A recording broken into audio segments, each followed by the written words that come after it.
when you're sentenced, it means everybody who's related to you is almost sentenced the same way. They don't go into custody with you, but they are lost to the family for that period of time. Now, it's a struggle. People do cry at the time of sentence because they know they're going away, especially for long sentences. They're going away for a very long period of time. However, there are various rules and human rights that protect the incarcerated, the prisoner, when you go into prison. Prisons are not easy places. They're tough. There's no question about it at all. They're rough places, but you have rights and some legal protections. You can have legal representation if you needed to raise an issue. We would have, prisons have prison officers who are trained specifically to manage different types of offenders. Prisons will contain people like me, psychologists, particularly forensic psychologists, sometimes clinical psychologists, but we have education programs also. Then we have rehabilitation, which is a treatment of mental health services, all those sort of things. They're not always easy to come by, but the law provides that those things should be made available. In some cases, at the point of sentence, you may be mandated to treatment, which means the court will say that you're required to undergo treatment for a certain period of time, and they may specify what that treatment is, especially when the prisoner has known mental health problems. Okay, so away from the mental health problem, if you are in prison back in abroad and you are educated, can you still have access to education? Absolutely. Education is key. That's one of the main things. If you're already an educated person, there's opportunities for higher education to study something new or retrain into a different sort of profession or trade or skill. If you have no education at all when you go into prison, one of the basic things is you can learn a skill, but the reading and writing is a primary requirement. So you study English, for instance, at O level or A level, depending on your ability. You study maths, you learn things about managing money, for instance. You learn about health too. So there's a whole range of educational programs that are usually available. They are available in some areas of the prisons more than they are in some places. So generally, the opportunities are there. Okay. Yeah. In Ghana, we are now trying to learn something from like people abroad. When you are in prison, you don't have access to learning skills and stuff. It's difficult, especially it has to do with money.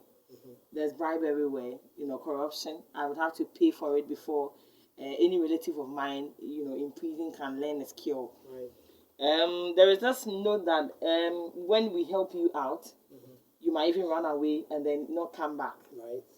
How are you ready to impact what you have there to Ghanaians here? Okay, well, and I'm new to the place. I'm visiting to see. Okay. My primary mission is to get an understanding of what happens here. Okay. I have no expertise. In fact, I have no knowledge about the Ghanaian prison system as it stands at the moment. I hear stories, but clearly I'm more inclined to be.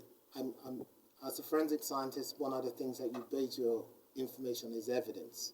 I would need evidence to support most of what's said here. So at this point in time, I don't know. I would like to learn what's required, either from making this talk today or meeting other officials within the system, and then share ideas. The first thing is to establish link. Who works in the systems? If there are other psychologists who work in this country who are linked to the services, then I'm interested in meeting with them.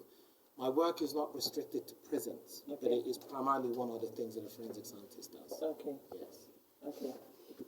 Thank you so much for coming. Yes. And I hope that your findings, you pack them so we can have more impact from you.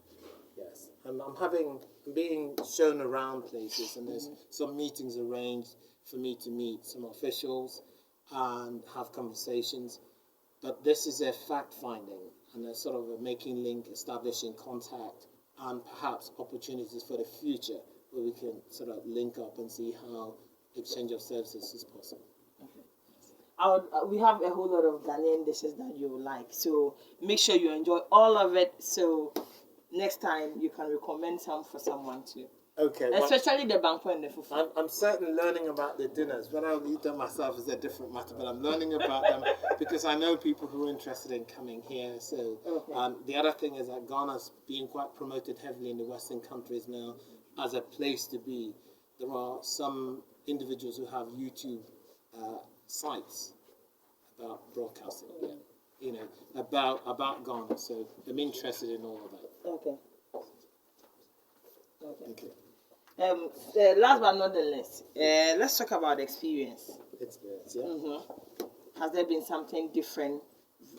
Is there a vast difference between that place and this place? Experience as in lifestyle? Yes, lifestyle. As in the way we do our things. Well, I've seen your roads. That's it. And it's really the driving's clearly different. Uh-huh. Bad is not the way.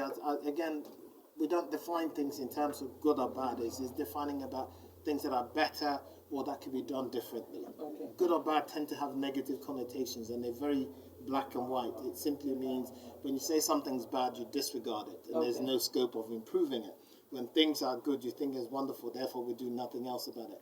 But if you look at things as being different, then they're changeable. You can increase or decrease depending on need. In terms of lifestyle, what I've seen of Ghana is particularly Accra, it's very westernized. You know, you have malls and there's some decent roads and some terrible roads, but I haven't felt out of place in effect. Most of the things I need to reach as a Westerner are immediately available. But I've also seen some of the rural areas. It's, I suppose, as I expected it will be. It's not entirely strange. People live, communally, and there seems to be quite a family-orientated way of people living in this country, which is important. And there's also religion. I've come across that quite a bit. So, Okay. It's not too dissimilar. It's just that when you're dealing with a developed country, things are a bit more orderly because they've been at the game for more years, But I've been quite impressed with the way I've seen of Ghana. Right from the airport, when I first arrived, I thought, wow, this is an international airport.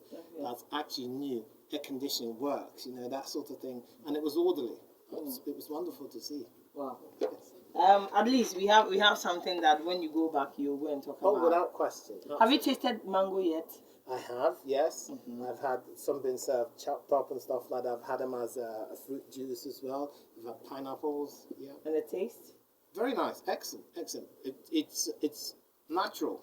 It's different from what we get in the West because things are imported, whereas they're grown here, so they're fresher and taste healthier. Absolutely. I was given pineapple juice when I first arrived, and I thought, well, it tasted like palm wine. It was that sweet. It's beautiful having you, and thank you so much for joining us. You're welcome. We'll be talking more. Okay. I would want you to start, maybe next time when you come, we'll do, maybe we'll go to the farm, then you see how we grow our mangoes and stuff. Okay. Yes, that is when you keep long, then we'll know how you feel about that one too. I certainly want to have a second view about when to come again, certainly. Okay. Yeah. Okay. Have you been to the prisons yet? Not yet, but Jonah is trying to arrange something. Okay, yes. So you're going to check out the stories that you've been told are true. Well, I mean, when you go into a controlled environment, you're shown what you're shown. But the whole point is that even if things are as you describe them, the important thing is not to look at it as the worst thing possible, but how can it be improved? Okay, my motivation isn't. Actually, I prefer to work with things that are broken in order to improve it. Because when things are already good, there's not much you do.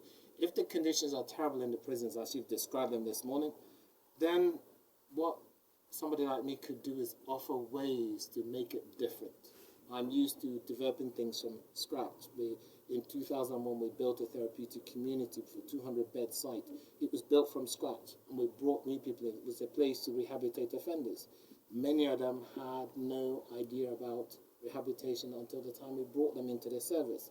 So it started from fresh, So if things are terrible in the prisons, then is there the motivation, the desire to improve it? Advice from outside could be helpful. Experiences from elsewhere could be helpful. as long as people are motivated to make something change. Thank you so much, Doctor. Me need Dr. Emcee Chekwas, a forensic psychologist, and a aiding como. Na obaye no. Me who sense say or no aka say hu say nneɛma nketenkete bo ho a je say Ghana aka yen kakra but ye baby bi afa ho. I'm praying that the next time you come we will improve on our roads so that when you drive you can drive smoothly. Thank you so much. Thank you very much. Thank you. It's wonderful to be here. Welcome once again. Thank you. Yabatraso na yakodi dwaba na meba na chese de aka ni nyina no so no na me de atraso e de amawo enko baabi a meba sisi